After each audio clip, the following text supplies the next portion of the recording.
Does defense really win championships? If you're asking Nico Harrison, yes, but I wouldn't ask Nico about anything for a little while. Anyway, if you've watched the NFL this past weekend, you saw defense led the way for the best teams in the league. Both sides of the Seahawks and Rams battle, the Eagles over the Lions, the Broncos over the Chiefs, put in special defensive performances, respectively. It's a phrase that gets thrown around a lot and is simply taken as gospel. I figure since we're living in the big 2025, it's an appropriate time to look back at the last quarter century of Super Bowl champions and determine if defense was truly the most key aspect of their respective runs. I think it goes without saying that if you want to be great in the NFL, if you want to win a Super Bowl, you have to be great on both sides of the ball. But for this exercise, I do want to answer this defense wins championships question or proposition. And for that, I want to choose between defense and offense, which I would rather have for each of the past 25 Super Bowl champions. It's going to be tough, but I think it could tell us something. The 2024 Eagles might be the most complete team on this entire list. They had the number one scoring defense and offensive player of the year on the most expensive offense in the NFL. But I would ride with the defense on this one, especially considering it was a defensive disaster that lost them the Super Bowl in 2022 and melted them down in 2023.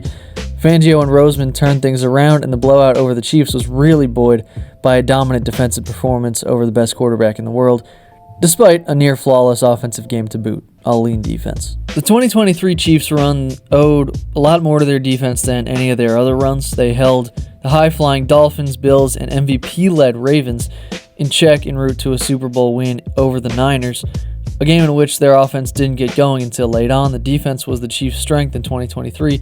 Can't say that for the rest of their years, though. In 2022, the Chiefs and Eagles Part 1 went to KC, a year in which they were the number one scoring offense and Patrick Mahomes was the MVP, setting the total yards record.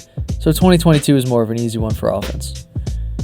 In 2021, despite having 3 all-timers on their defense, the 21 Rams were lifted by one of the greatest receiving seasons of all time, as Cooper Kupp set the receptions record, challenged Megatron's yards record, won Offensive Player of the Year, and boasted a dominant playoff campaign, capping it off with a Super Bowl MVP. That alone gives the offense the nod in 21. In 2020, while it was a dominant pass rush of Tampa Bay that stole the show in the pandemic season Super Bowl, this team was the quintessential aired-out Bruce Arians team, with Tom Brady at the helm, loaded on offense with the additions of Antonio Brown and Rob Gronkowski, adding to Mike Evans and Chris Godwin. This is easily an offense pick for me. The early Chiefs-Mahomes days were characterized by Patrick lighting up the scoreboard out of necessity. The defense wasn't what it would become in the mid-2020s while they still had Tyreek Hill, so offense all day in 2019. In 2018, we have another very tough decision for the Patriots dynasty's last ride. Any offense with Brady at the helm was going to flow, but the 2018 Pats had the Defensive Player of the Year in Stephon Gilmore and put together one of the all-time great defensive game plans in Super Bowl 53 against the high-powered McVay Rams offense, so I'm slightly going defense here. The Eagles' offense in 2017 was so good that a backup quarterback hung 38 on the best defense in the NFC in the championship game, and subsequently 41 on Belichick in the Super Bowl.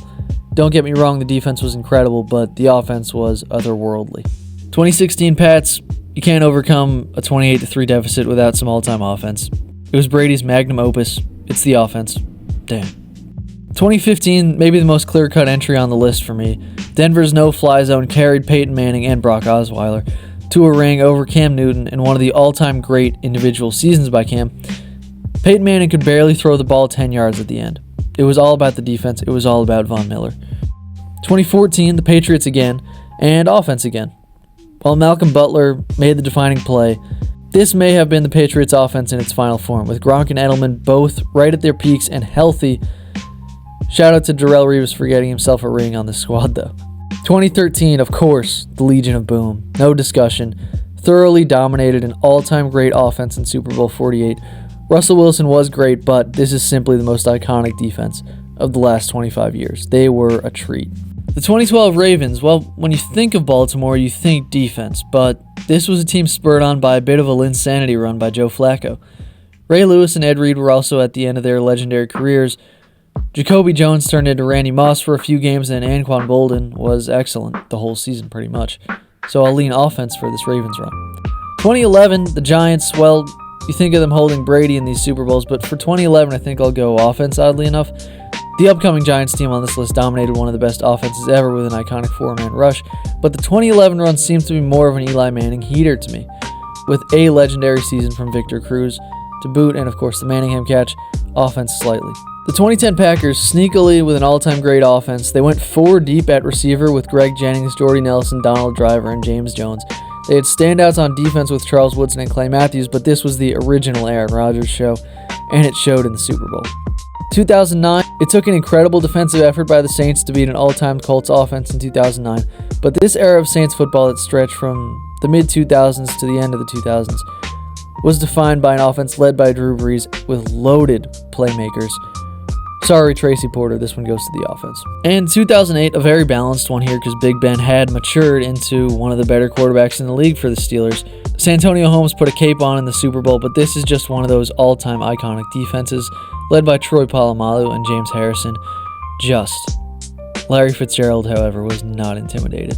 2007, it clearly takes an all-time defensive effort to stop the undefeated Brady Moss Pats. Maybe, the best team of all time didn't get a ring, but that's what occurred, an all-time defensive effort. Michael Strahan and co. pulled off the all-time upset and will be remembered as the main reason for it, despite the helmet catch of it all. In 2006, Peyton Manning's first ring, the Colts were the offensive team of the 2000s, and it showed the one time they cashed it in for a ring. Peyton Manning was, of course, an all-time player, but he got Hall of Fame performances out of his receivers, Marvin Harrison and Reggie Wayne, to defeat a dramatically less balanced Chicago Bears team offense.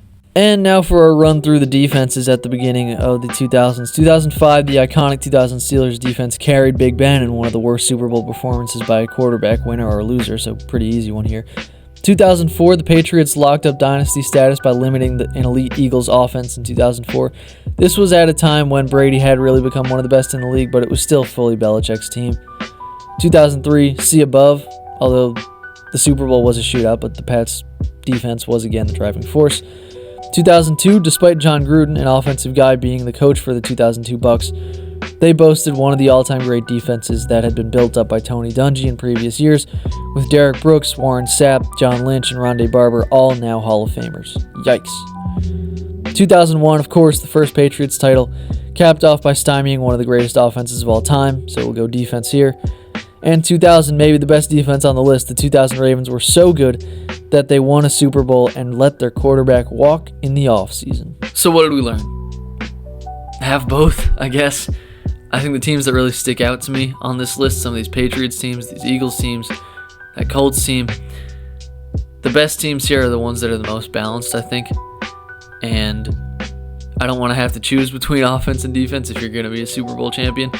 I think we saw this massive run of defense in the early 2000s, probably because there was a massive wave of offense in the 90s and 80s before it. And with the recent Super Bowl champions having dominant defenses, maybe we are getting back to that kind of a resurgence after a 2010s dominated by offense. The final tally is defense 13, offense 12. We did have a real run of defense at the beginning of the century, and to be fair, if we dug further into the 90s and 80s, we would see Broncos, Cowboys, and 49ers teams known for putting up points. But despite the clear offensive dominance from 2010 on, we have our past two champions with dominant defenses. And looking around the league right now, I think Nico Harrison may have had a point. What a shame he was a GM in basketball. That's all for this week.